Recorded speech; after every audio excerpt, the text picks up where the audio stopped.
Hello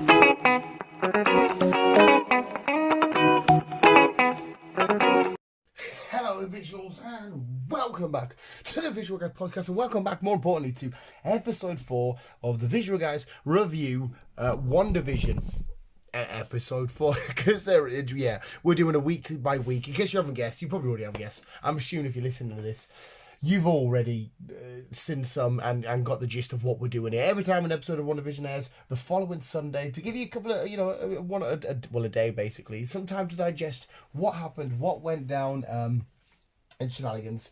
But yes, I'm also on my own. I'm in my own little scary dystopia world because Chris, and if you're listening, Chris, hello, because Chris has got his new pooch this weekend, and I had work and stuff, and I didn't want to mess him around. And obviously, it's a new pooch. He probably wants to sit in, and I was like, just get him. He's called Ozzy, by the way. I've seen a couple of pictures, cute as fuck. I haven't seen any pictures of Chris's house yet, though. Send me pictures, Chris, because he knows I love doggos. I said, no, you spend the weekend. You don't want to leave him on his own on his first time in the house. You know, you're off the weekend and that. Just spend the weekend with him, chilling out. Let him get used to his surroundings a bit more. Because if you left now, maybe you'd get a bit scared, feel abandoned or whatever. Maybe you'd wreck your house or shit like that. I don't know. But yeah, he needed time to let the little old fella sit down. But anyway, more importantly, spoiler heavy. We're going to talk about WandaVision episode 4. My thoughts, potential theories, opinions, what's going down, what's not going down, where are we, where aren't we, are we up, down, are we in the MCU, have we somehow gone over to the DCEU, is there Batman, I don't know, because this show is so fucked up. It's so crazy. It's given us so much. It's so friggin' cool. I am so enjoying it. As an episode on its own, in total, it was flawless. Honestly, I know I'm a bit of a mark, and I'm a bit of a simp for this stuff, and I'm easy to please, but I just really enjoyed it. The way that it's week by week, it's developing its characters further. It's adding more layers to the story. It's asking more questions. Barely answered. Well, we got quite a few things answered this time around, but it still gives us a hell of a lot more questions than it answered. It keeps us going week by week. It's setting us up for the further, bigger picture. It's just the overall flow of the show is amazing. I don't need to talk about the acting, the director, and the writing, the filming, the score, anything like that, because it's the MCU. For me, it's always amazing. You guys know I think it's amazing. So yeah, this week's episode knocked it out of the park again. But what did we get from this week's episode? What was it mainly about? Well, it was mainly about Monica. It was mainly about Monica Rambo. Well, I'm going to call her Rambo. We're just going to keep calling her Rambo because that's badass as fuck. It was mostly about Rambo. Because obviously, episode 3, we saw her mention Ultron to the Scarlet Witch, to Wanda, and that caused Wanda to freak out and chuck her out of this crazy dystopia she's made, and it was mostly about the discovery of this weird fabricated missing but still here crazy fucked up little town of the what am I looking for, of the main where we are, fucking Westview. Fuck off, Dan, you idiot. So yeah, it's mostly about that. Then we take a good dive into S.W.O.R.D. and what S.W.O.R.D.'s all about. We get to see a couple of returning faces. Jimmy Choo. We get to see Darcy. Darcy comes back. Jimmy Choo. It's Jimmy Woo. I don't know what my words are today. I'm just a fat rambling idiot. That's what you're going to get with these as well. Whenever we do a solo damn one, it's a fat rambling idiot mess, because this is exactly what I am. But yes, a couple of returning faces. We see we start off from the blip, from the snap. Monica's come back. Sorry, Rambo's come back. She was one of the ones that got blipped. She's back unfortunately in the room where her mother was battling from cancer. Obviously, we see her mother, the Rambo. But she comes back from the blip to find out that her mum had actually died 3 years ago from cancer. Then she's trying to. We see a little sneaky thing of her trying to get back to reality and back to what she was doing and where she was working, how she was living, and back to whatever normal life is now in the MCU. We get to see a good look inside of the S.W.O.R.D. headquarters, what's going down there, the stuff that's going on there, the stuff that they're building. We see some sort of like rockety kind of stuff going on. And then obviously we follow further. Basically, she's not allowed to do extraterrestrial stuff. She has to be terrestrial. Hence why he gets sends her to help assist the FBI with a missing persons case, which turns out to be a missing towns case. Then we find out a weird few bits of shenanigans about the town, about like how certain people can feel like, drawn to it. Some people have like a selective memory about it and stuff. And that's where Jimmy Woo comes back, and we see that talking. And then eventually she sends in a drone, right? And the drone, I don't know if there's an Easter egg, I don't know if there's any sort of reference. The drone was very Captain Marvel colours. Yeah, everyone else pick up on that. I mean, it probably has no reference. And of course, we see a modernized drone, how it's looking. When it goes in, we see the sort of older style sort of helicopter that Wanda found in the bushes in a garden, but with all the same colours and stuff. Again, the colours, I don't know if they're an Easter egg or anything like that. It's kind of nuts. Another thing is what Monica in the comics. Of course, this Monica, as far as we're aware, doesn't have powers, but in the comics, she has the ability to turn into energy. So when I seen that, I thought, okay, is that a sort of reference? Is it got anything to do with maybe she'll get them in the future, because how she was so easily capable of just going through the force field. It might just be bullshit. It might be nothing. It might just be a little nod to the fact. I don't know. It was just something to maybe make it as noteworthy. It's kind of the sort of vibe I got from it. Yeah, and as the episode progresses, it's just more a case of how can we get Monica back. They bring in a few experts from different sort of fields like physics and astrophysics and all that shenanigans. Hence why we get Darcy back, and it's Darcy who realises there's a certain radio frequency, a TV signal. You get old TVs, we can get a visual of what's going on in the town. Hang on a sec, what's going on in the town is a weird sitcom. And they're like, hang on a sec, that's Scarlet Witch, that's Vision. Jimmy Woo comes along with a whiteboard. I don't know if there was anything on this whiteboard in particular that really meant anything. I mean, he asks questions like, why a sitcom? Is Vision still alive or dead? Speaking of Vision, a quick side tangent, I think it's pretty much confirmed Vision is dead. This is because we don't actually know the answer yet, I'm just going to chuck it out there, could be wrong, but this is a Vision made up purely of Scarlet Witch's mind and memory and stuff like that, because she sees him with the, dead, with a hole in his head that Thanos smashed, and his pale grey look and stuff. He's definitely dead. But another one, right? It's what I've noticed. Okay, he says, why? What is he actually writes again? Why hectagonal shapes or whatever, hexagons? And I'm like, why is it hexagons? Because obviously, when I think of hexagons and in terms of Marvel, I think straight away of AIM.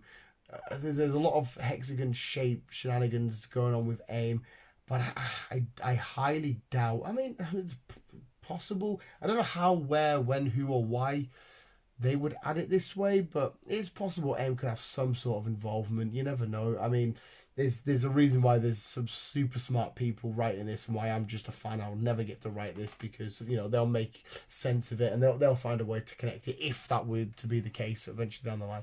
But yeah, maybe it's to do with there's some AIM involvement going on here, hence the hectagonals. But apart from that, the whiteboard to me personally didn't strike up any real Easter eggy sort of theorizing questions. But again, I'm a fucking idiot. Doesn't matter how many comic books I've read or how many other stuff I there like I've noticed. I'm just a fucking idiot. So let me know if you notice anything else on the whiteboard. Other sort of, what other Easter eggs did we sort of fucking get? Obviously, it was mentioned Dead Vision. I definitely got, okay, that's all right. We'll talk more about when the episode progressed. The episode progresses, it carries on, and we get to see all these different teams, sorting that, looking down. We get to see how the outside world was connecting with the first few episodes. Like, the beekeeper wasn't a beekeeper, it was just a sword agent going through the sewer pipes, who, when hit into Wanda's new weird reality, matches up with their time. He turns up to a beekeeper. Because the outfit and that he's wearing, and his connection snaps, so he can't be pulled straight back out. Oh, sorry, visuals. A time for work is great. Listen to a podcast of just some fat nerd solo rambling on, and I'm fucking yawning. But I am enjoying myself. Trust me, this is fucking beautiful. And yes, so we see that. Eventually, Monica gets found, and then we go back to the scene of Monica getting kicked out, but we see it from a different angle of her going all the way. Boom! Smash out of the wall of Wanda's little bubble, Wanda's little hole.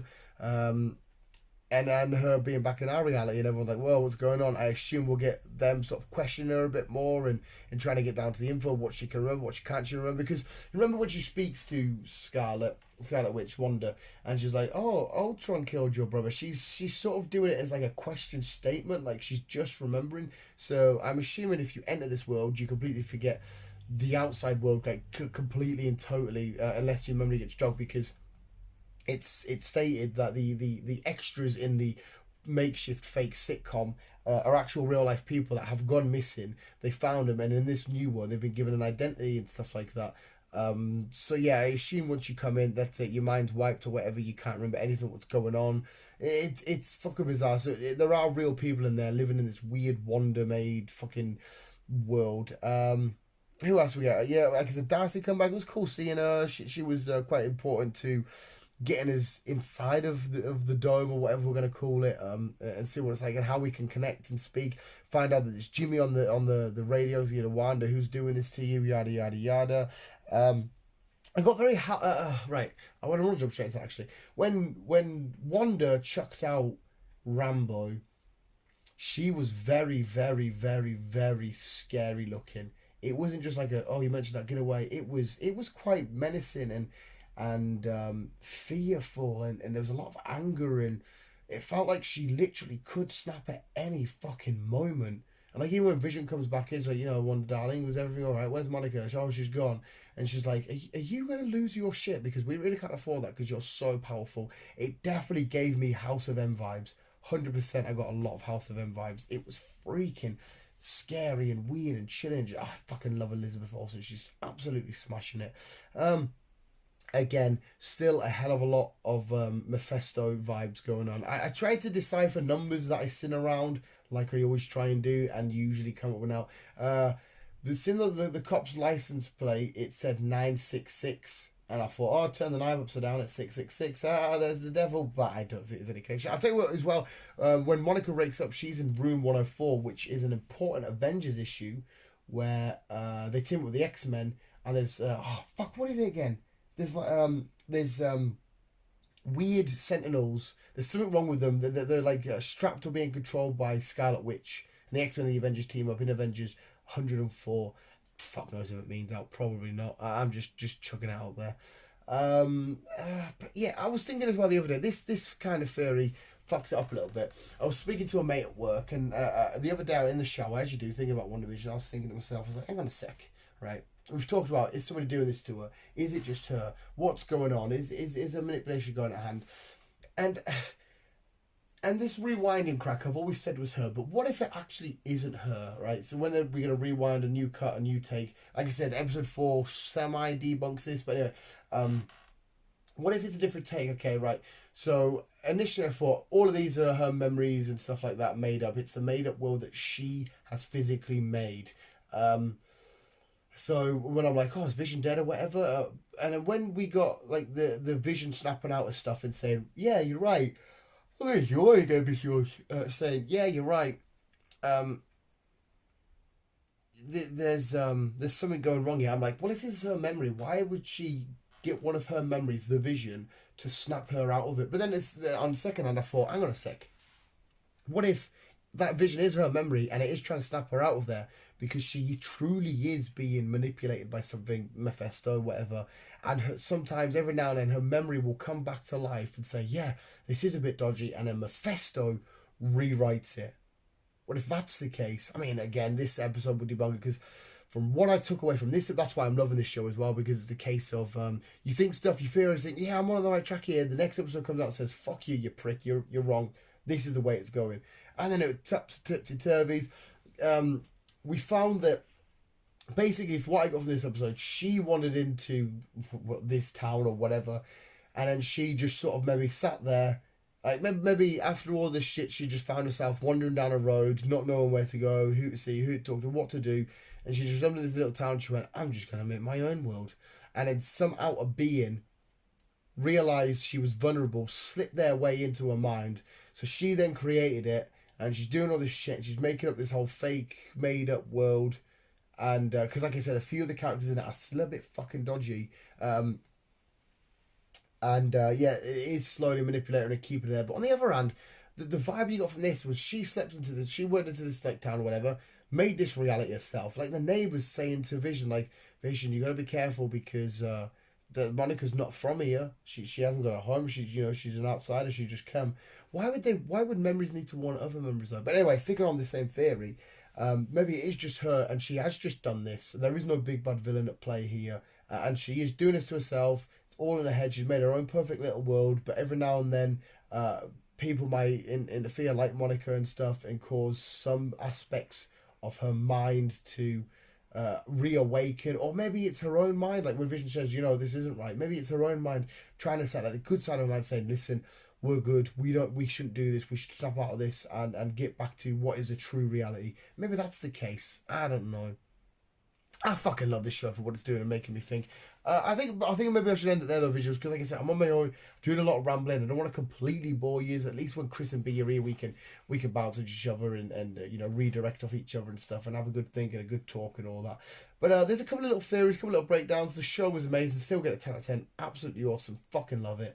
Let me know what you think and let me know where you are with your thoughts and theories. I think I'm going to have to go back to my own little whiteboard and reassess and reevaluate and rethink a certain couple of little things. Some of these Easter eggs I've chucked out there, maybe just pure speculation, and maybe just the fan in me sort of just chucking them out there for the sheer crack. Or maybe we are onto some visuals. Time shall tell with this show. But yeah, visuals. Hopefully you enjoy. I hope you are enjoying this new little mini series inside of the podcast, as opposed to the brackets. Remember, if you do want your film and entertainment news, come back Tuesday. It shall be there. Visuals, thanks for watching. You guys are literally the fucking best. Remember to always keep being you. Keep on. Keep it on.